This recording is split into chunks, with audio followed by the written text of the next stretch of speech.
안녕하세요. 춘천 한마음교회 이경희입니다. 저는 모든 일에 예민하게 반응하며 짜증내고 힘들어했던 사람이었는데요. 그런 제가 부활하신 예수님을 만나 무슨 일에든지 참고 견디며 인내하는 사람이 되었어요. 오늘 그 이야기를 들려드릴게요. 저는 갓난 애기였을 때부터 예민했다고 해요. 어찌나 예민했던지 사람의 심장 소리를 들어야지만 조금이라도 잠을 잘 수 있었대요. 그래서 전 이불리가 아닌 부모님 가슴 위에서만 잠을 잤었다고 합니다. 이런 전 작은 소리에도 매우 예민했었는데요. 화장실에서 똑똑똑 떨어지는 물방울 소리, 째깍째깍 시계 소리, 그리고 가족들의 이불 뒤척이는 소리들로 잠을 쉽게 잘 수 없었어요. 피곤한데 잠을 잘 수 없으니까 정말 힘들더라고요. 그렇게 잠을 자지 못하고 멀뚱멀뚱 있게 되면 그날 있었던 일들까지 하나하나 떠오르고요. 그러면 잠은 아예 쩌만치 달아나 버리는 거예요. 내일 할 것도 많은데 빨리 자는데 잠이 오지 않았어요. 결국 새벽에 주무시고 계신 엄마를 깨워 하소연할 때가 많았어요. 예민한 소리뿐만이 아니었어요. 더러운 것을 잘 참지 못했어요. 답답하다 싶으면 수시로 손을 씻었는데요. 손을 씻다가 옷에 물이 조금이라도 튀면 옷을 갈아입기까지 했어요. 이렇게 정신적으로 예민했던 저는 몸도 건강하지 못했었는데요. 신경성 위염, 장염 등 소화 기능이 좋지 않았어요. 그래서 음식이 조금만 매워도, 조금만 짜도, 조금만 차가워도 배가 너무 아팠어요. 그래서 전 배 아파 하는 말을 입에 달고 살았는데요. 그만큼 화장실도 자주 갔어요. 친구들은 제가 안 보인다 싶으면 화장실로 찾아곤 했어요. 그렇게 예민했던 저는 살이 찔래야 찔 수가 없었어요. 중학생 때 평균 체중이 35kg이었는데요. 그때 가장 듣기 싫었던 말은 와, 뼈다귀가 걸어다녀. 툭 치면 부러질 것 같아. 야, 기야다 기야. 이런 말들이었어요. 남들은 살을 뺀다고 이거 어쩌고 다 하는데 전 살을 찌우기 위해 한약도 먹어보고 침도 맞아보고 병원 처방까지 받아보았지만 그때뿐 살은 찌진 않았어요. 체력은 또 얼마나 약한지 무슨 일을 하다가도 어지럼증이 생기면 하던 일을 멈추고 단 몇 분이라도 쉬어야만 했습니다. 그래서 병원은 거의 저의 집이었어요. 이런 저를 위해 부모님께서는 공기 좋은 곳으로 이사까지 해주셨는데요. 하지만 전 가족들의 헌신과 사랑에도 불구하고 제 몸이 아프다고 가족들을 매우 힘들게 했어요. 특히 엄마는 항상 저의 짜증을 받아주셨는데요. 신경이 날카로워질 때는 집안에서 식구들의 목소리조차도 듣기 싫어서 좀 조용히 하라고 짜증을 내기도 했어요. 제가 예민했던 건 환경적인 것뿐만이 아니라 사람들과의 관계에서도 마찬가지였는데요. 사람들의 말과 행동, 그리고 표정 하나까지도 매우 예민하게 반응했어요. 어쩌다 제 옆에 있는 사람이 하고 한숨을 쉬면 그 한숨 소리에 제 마음을 편치 못해서 저도 모르게 하고 한숨을 쉬었어요. 그리고 상대방의 표정이 좋지 않으면 나 때문에 그런가? 신경 쓰고 자책하며 우울해지기까지 했습니다. 하루는 아는 언니에게 언니 안녕하세요 하고 인사를 했는데 그냥 저를 지나치시는 거예요.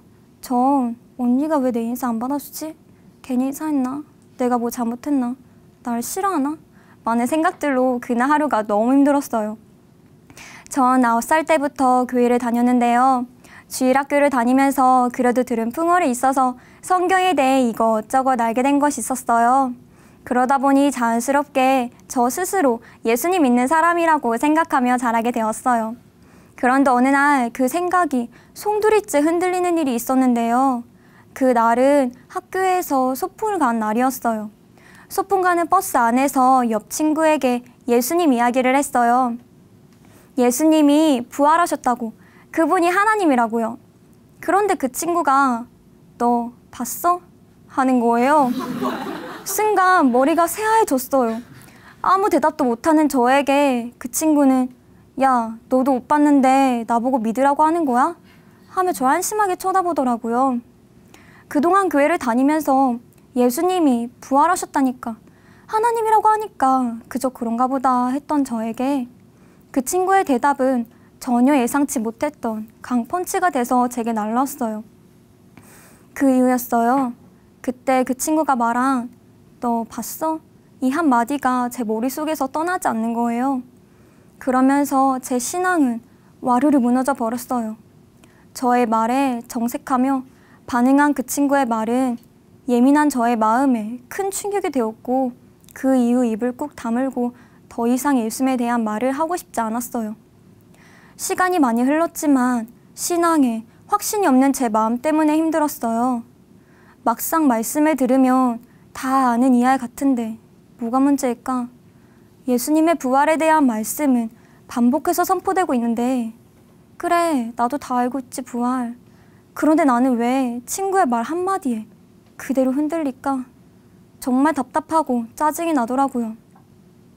하지만 포기하진 않았어요. 이런 답답한 마음에 무작정 기도를 했습니다. 그런데 기도하는 중에 사도행전 2장에 베드로의 외침이 생각났어요. 이 예수를 하나님이 살리신지라. 이 예수를 하나님이 살리셨다고? 하나님이? 전 그동안 예수님이 전능하신 하나님, 신이니까 스스로 부활했겠지. 그리고 십자가에서도 그렇게까지 아프진 않았겠지 하는 생각에 예수님의 부활이 그렇게 놀랍지 않았고 오히려 부활은 당연한 거라고 생각했거든요. 그런데 이 말씀에 생각이 나면서 예수님이 스스로 살아난 것이 아니라 하나님이 살리신 것은 예수님이 나와 똑같은 사람이었기 때문이라는 생각이 드는 거예요. 예수님이 100% 사람이란 게 딱 인지가 되는 순간 부활은 충격 그 자체였어요. 사람은 죽으면 끝인데 다시 살아날 수 없는데 죽은 자 가운데서 다시 살아나신 분은 예수님 딱 한 분밖에 없었어요. 역사에도 기록된 예수님의 부활 사건이 처음 듣는 말처럼 새롭게 들렸어요. 전 그제야 제자들이 목숨까지 걸면서 왜 부활하신 예수님을 전했는지 이해가 되었어요. 십자가에서 죽은 예수가 성경의 예언대로 부활했기 때문이었어요. 그래서 제자들은 예수님이 다시 살아나셨다고, 그가 성경에 예언된 메시아, 전능하신 하나님 아들이라고 외칠 수밖에 없었던 거였어요. 전 스스로 한 가지 질문을 던져봤어요. 넌 거짓말을 위해 죽을 수 있어? 이 질문에 제자들이 부활하신 예수님을 진짜 봤구나. 그래서 목뱀을 당해도 칼에 찔려 죽어도 예수님이 하나님이심을 부인하지 않았구나. 2000년 전 부활하셔서 지금도 살아계신 예수님이 바로 창조주 하나님이셨어요. 아멘. 그렇게 부활 사건이 새롭게 조명이 되니까 그동안 성경에서 보지 못했던, 아니 보이지 않았던 예수님의 인생이 보이는 거예요. 전능하신 하나님이 낮고 천한 마구간에서 태어나셨어요. 하나님이 사람으로, 그것도 나와 똑같이 아기로 태어나 자라가며 가족들과 주변 사람들에게 사랑을 받으시는 모습, 그렇게 30년을 사시다가 마침내 세상을 위해, 저를 위해 십자가의 길을 가셨어요.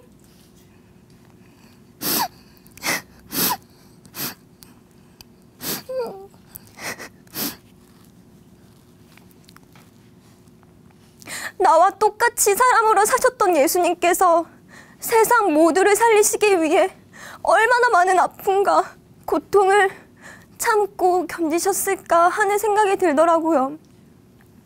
작고 여렸던 어린 시절부터 십자가에 달리실 때까지 힘들지 않아서가 아니라 오늘 나를 살리시기 위해 참고 견디신 거였어요. 하나님께서 보내신 당신의 하나밖에 없는 아들 예수님이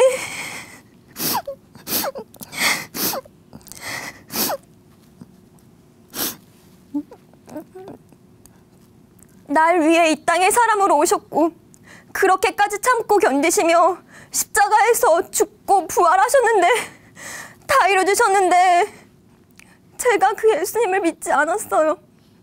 하나님께서 보실 때 얼마나 악했을까. 전 그대로 마음이 무너졌어요.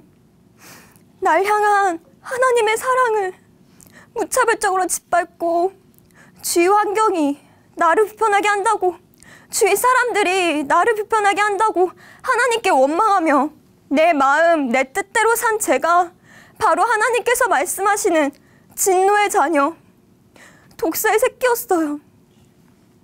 전 그동안 주변 환경 때문에, 사람들 때문에 힘든 거라고 생각했어요. 그런데 그게 아니라 제가 다 이루어주신 예수님을 주인으로 믿지 않고 제가 주인되어 작은 소리에도, 사람들의 표정 하나에도 제가 참지 못했고 예민하게 반응했고 짜증내고 힘들었던 거였어요. 나 때문에 주위 사람들이 얼마나 피곤한지 힘든지는 생각해 본 적도 없었어요. 당연히 예수님은 안중에도 없었고 예수님은 그저 구원을, 영생을 주시기만 하면 되는 분이라고 생각했어요. 예수님은 날 위해 죽고 부활하셨는데 말이에요. 저는 하나님 앞에 예수님을 믿지 않았던 죄를 회개하고 예수님을 제 마음에 주인으로 믿게 되었습니다. 그날로부터 제 주변 모든 것들이 새롭게 눈에 들어오더라고요. 귀에 거슬리는 소리가 들려도, 사람들의 기분 나쁜 표정이 보여도 괜찮았어요. 예수님께 집중하게 되니까 그런 것들이 별로 거슬리지 않더라고요. 하루는 학교에서 친구들 사이에 오해가 생겼었는데요. 저를 쳐다보는 학교 친구들의 눈빛이 이상했어요.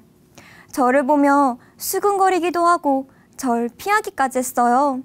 친구들의 행동이 이상해서 무슨 일인가 하고 알아봤는데 글쎄 제가 친구들 사이를 이간질시킨다는 거예요.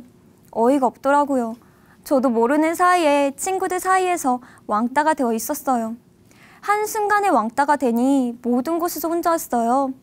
혼자 등하교하고 혼자 밥 먹고 이동 수업도 혼자 다니고 제 주변에 아무도 오지 않았어요.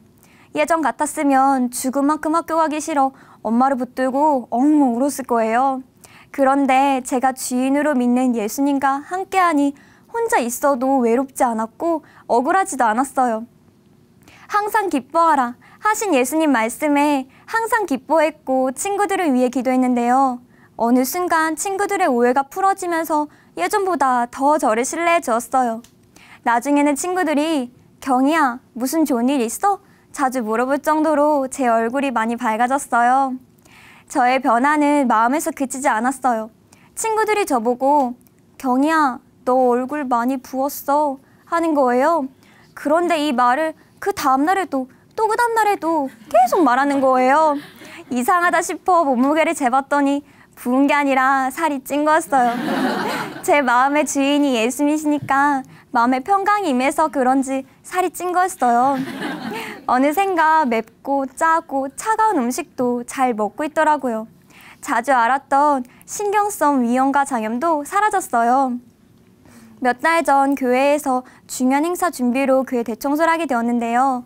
새벽 4시에 일어나 새벽 예배를 드리고 아침밥을 먹자마자 청소를 시작했어요. 하루 종일 청소했는데도 제 몸이 거뜬하더라고요. 저는 지금 교회 기숙사에서 생활하고 있는데요. 하루 일과를 마치고 누우면 그냥 골아떨어져요. 집에서뿐 아니라 시끄러운 지하철 안에서도 심하게 덜컹거리는 버스 안에서도 이제는 편안하게 잠을 자요. 매일 밤 물방울 떨어지는 소리, 시계 소리, 가족들의 입을 뒤척이는 소리에도 잠을 쉽게 잘 수 없었던 제가 기숙사에서 여럿이 같이 자는데도 마음이 편하니까 잠도 잘 잡니다. 그렇게 바뀌면서 교회 지체들과 함께 전도하고 싶다는 마음이 생겼어요. 예전에는 제가 복음을 전하면 저에게 돌아올 비웃음과 차가운 대답이 싫어서 결코 하고 싶지 않았던 것이 전도였는데요. 이제는 세상을 그토록 사랑하시는 하나님의 마음을 꼭 전해주고 싶더라고요. 그래서 저는 학교, 지하철, 버스 어디서든 복음을 전하기 시작했습니다. 제가 생각했던 것처럼 사람들의 반응은 역시 냉담했어요. 지하철에서는 노골적으로 싫어하는 눈빛을 보내기도 했고요. 하지만 예수님이 날 위해 멸시와 고통을 겪으시면서도 모두 견디셨다는 걸 생각하면서 저도 견딜 수 있게 되었어요. 저를 그토록 사랑하시는 예수님을 천국에서 만났을 때 예수님, 저 예수님을 위해서 참았어요. 예수님을 생각하면서 참았어요. 말씀드릴 수 있다는 게 너무나도 좋았어요. 비록 대단한 일은 아니지만 나를 지으신 하나님 아버지께서 제 어깨를 토닥이며 잘했다, 수고했다 경희야 해주실 그 한마디가 저에게 너무나도 큰 소망이 되더라고요. 하루는 학교 후배가 울면서 저를 찾아왔어요. 얘기를 들어보니까 몇 년 동안 친구들한테 따돌림을 당해왔다고, 자살하고 싶다고 자신의 속마음을 털어놓더라고요. 저도 왕따를 당해본 경험이 있기 때문에 후배의 마음이 얼마나 힘들었을지 이해가 되었어요. 하지만 모든 문제의 답은 부활하신 예수님이니까 전 자살을 생각하는 후배에게 복음을 전해주었어요. 복음을 들은 후배는 회개하고 예수님을 영접했는데요. 자신을 따돌림시킨 친구들을 위해 기도하는 기도의 사람으로 변했습니다. 저는 지금 주일학교 유치부 교사로 아이들을 섬기고 있는데요. 예배에 집중하지 못하고 시끄럽게 떠드는 아이들 사이에 있어도 아무렇지 않아요. 아이들을 보며 가끔 말구에 누우신 아기 예수님을 생각해요. 그러면 고사리 같은 손으로 치는 손뼉 소리와 천진난만한 아이들의 목소리가 그 어떤 소리보다도 아름답게만 들려요. 이 아이들이 부활하신 예수님을 만나 저처럼 기쁘고 영혼들을 사랑하는 사람이 되도록 간절히 기도하면서 함께 예배를 드리고 있어요. 앞으로도 저를 죽기까지 사랑하신 예수님 만난 날을 소망하면서 예수님께 잘했다 칭찬받을 수 있도록 열심히 복음을 전하며 살겠습니다. 감사합니다.